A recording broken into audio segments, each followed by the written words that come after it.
1 plant, 3 years. You could have 12. That is not a marketing claim. That is what a single Astilbe clump does in 3 to 5 years when you leave it alone.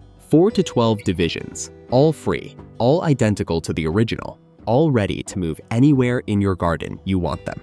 The plant did the math. You just have to show up with a shovel. 8 perennials on this list multiply themselves every single season. Some divide underground and hand you free plants every few years. Some self-seed so reliably that bare soil around them disappears within 1 growing season. Some do both. Every one of them is zone accurate, research confirmed, and available at American garden centers right now. And not one of them asks for anything beyond being left in the ground. Scootis, before plant number 1, if this is your first time here. This channel covers the specific plants and specific biology the garden industry has no financial interest in explaining to you. Free. Every week. 1 second to subscribe. Plant 8. Thalictrum. Meadow rue. Walk past the back of a perennial border in late spring, and you might see what looks like a large maidenhair fern that somehow developed delicate lavender-purple flower clusters floating above it on wiry stems 4 to 6 feet tall. That is Thalictrum. And the reason most American gardeners have never grown it is not because it is rare, difficult, or expensive. It is because it self-seeds so reliably that it fills an entire garden area on its own without any involvement from you, and the garden industry profits from selling you plants it would rather you keep needing to buy. Thalictrum rashabruninum is the variety to know. Purple lavender flowers on tall stems above blue-green compound foliage, so delicate. It looks like it belongs in a Japanese garden illustration. It blooms in midsummer and sets seed shortly after. Those seeds fall to the ground around the parent plant and germinate the following spring. New plants filling in naturally around the original, expanding the colony season by season without any human assistance. By year 3, a single purchased plant has seeded itself into a self-sustaining colony that provides the vertical structural presence that most gardeners spend years trying to achieve with more demanding plants. Cold hardy in zones 3 through 8. Partial shade preferred, it performs beautifully in the dappled light under deciduous trees where it can receive morning sun and afternoon protection. Consistently moist, humus-rich soil. Do not deadhead after bloom. The seed heads are the entire point of this plant's multiplication mechanism. Leaving them on the plant and letting them scatter naturally is all the management this plant requires. Plant 7. Penstemon digitalis, Husker red.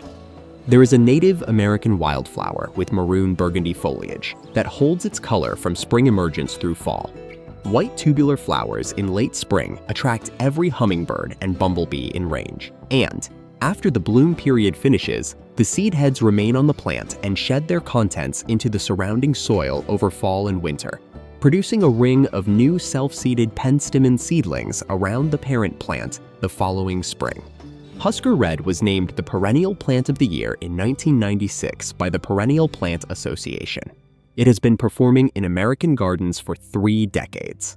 University of Nebraska, where it was developed, has documented its self-seeding behavior as one of its defining garden characteristics.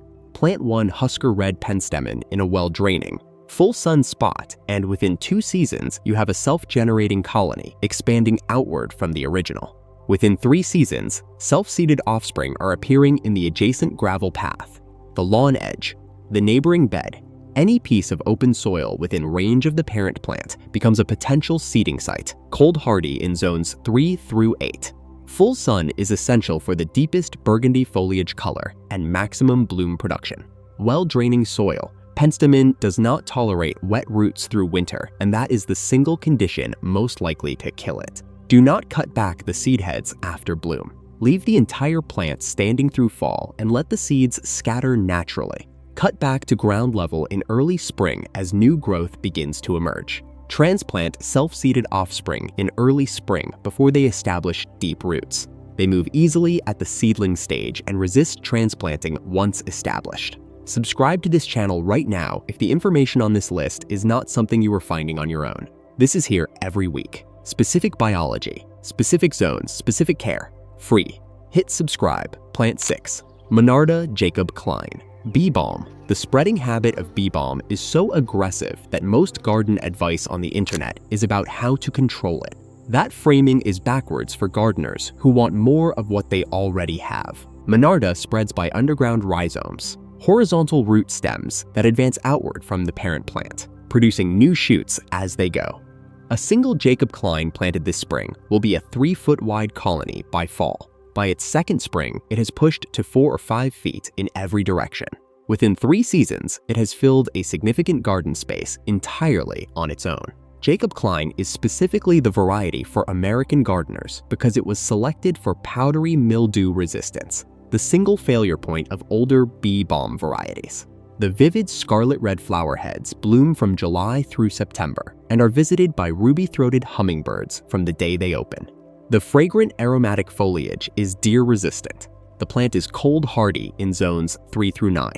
And the rhizome expansion happens entirely underground, silently, without any help from you.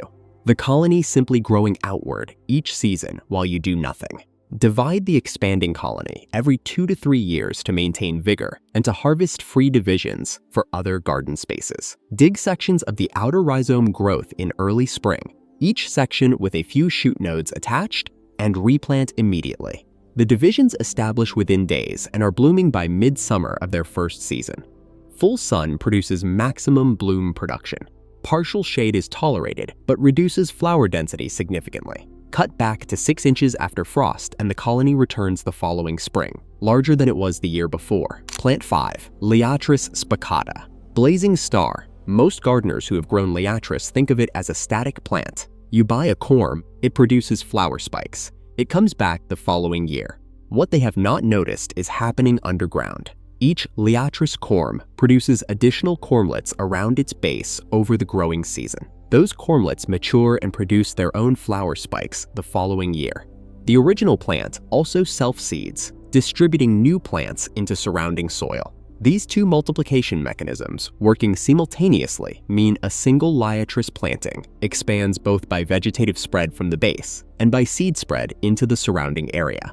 A compounding colony that gets denser and taller and more spectacular every season. The bloom display is one of the most distinctive in American gardening. Tall vertical spikes of bright purple-pink flowers that open from the top of the spike downward. The reverse of almost every other flowering perennial from July through September. Monarch butterflies and swallowtails cover the spikes when they are in bloom. The dried seed heads feed goldfinches from October through December. The plant does something visual in your garden from July through December without any intervention from you.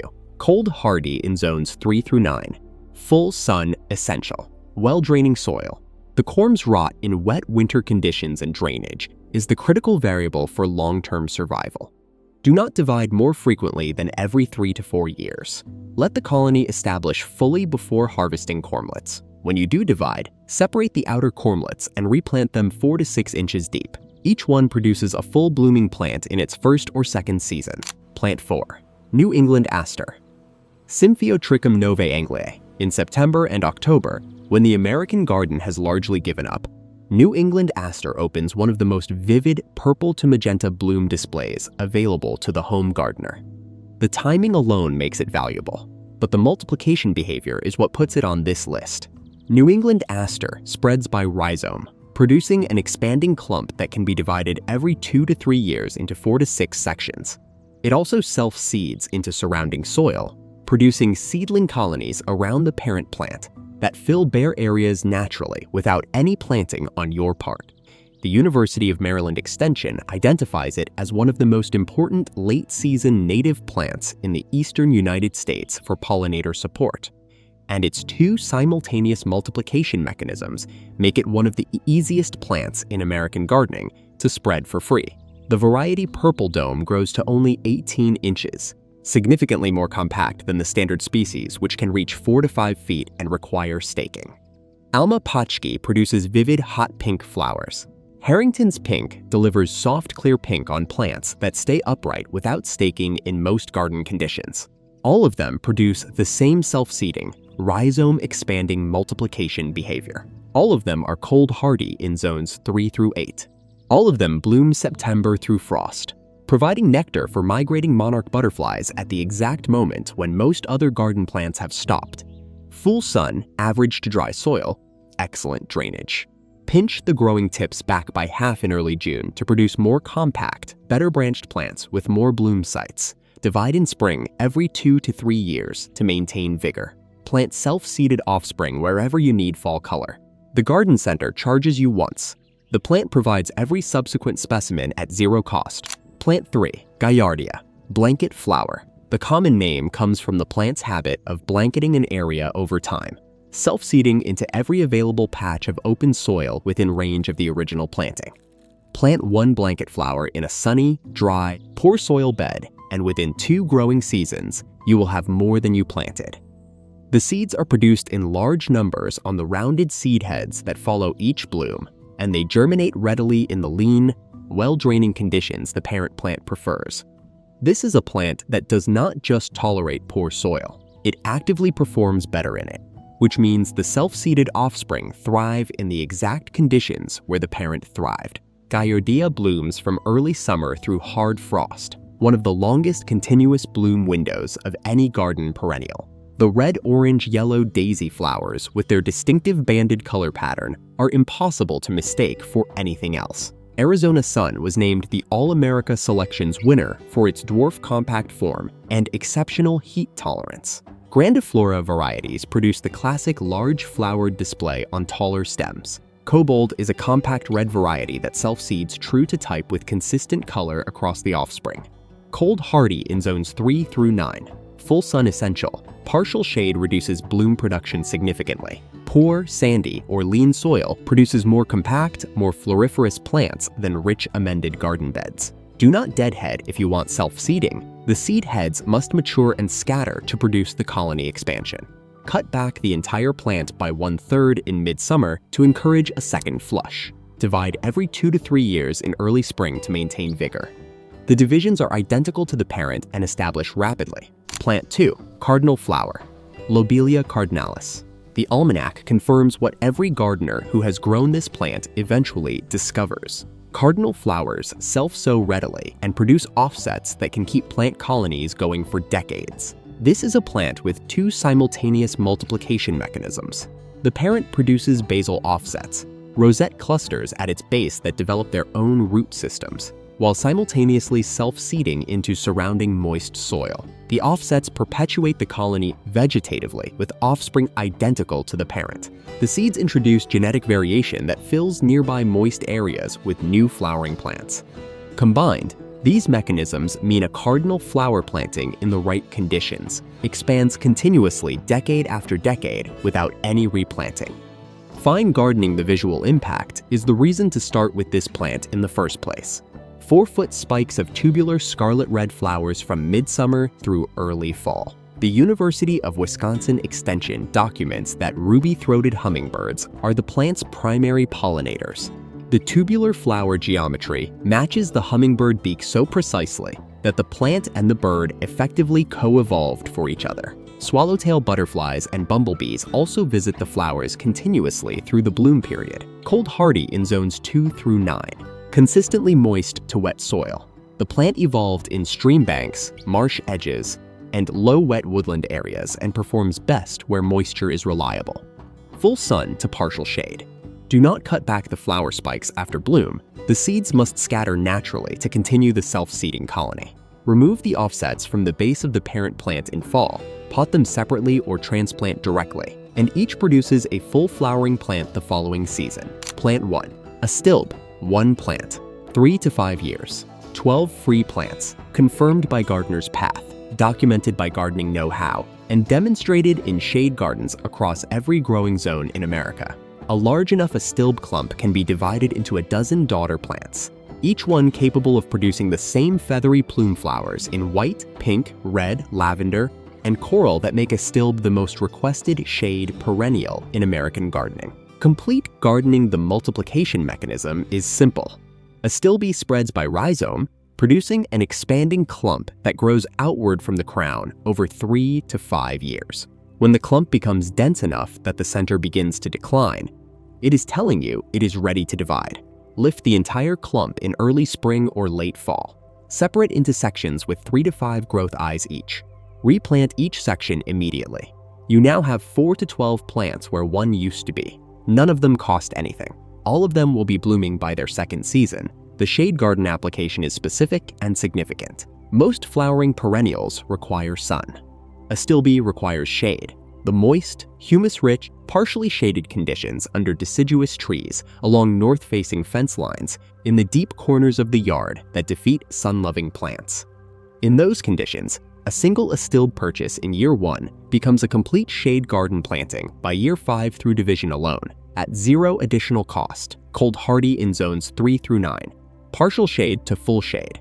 Consistently moist, rich soil. Drought causes the foliage to scorch and the bloom to diminish. Water regularly through dry periods. Divide every 3 to 5 years for maximum vigor and free plant production. The divisions establish quickly and begin blooming in their first or second season after separation.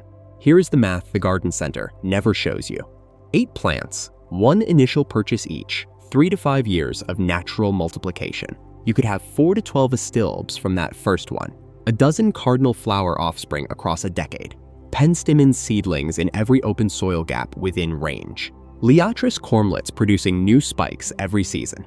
Balm rhizomes advancing outward every year. The garden that looks like it took a professional and a significant budget to build can be built from 8 starting plants and time. Not skill, not effort, just the right plants left in the ground long enough to do what they were designed to do. Subscribe to this channel now. Every week there is more of this. The specific multiplication math, the zone-accurate care, the free plant strategies the nursery has no incentive to explain. It takes 1 second, it costs nothing. And next spring, when your garden is larger than it was this year without a single nursery trip, you will understand exactly what that 1 second was worth.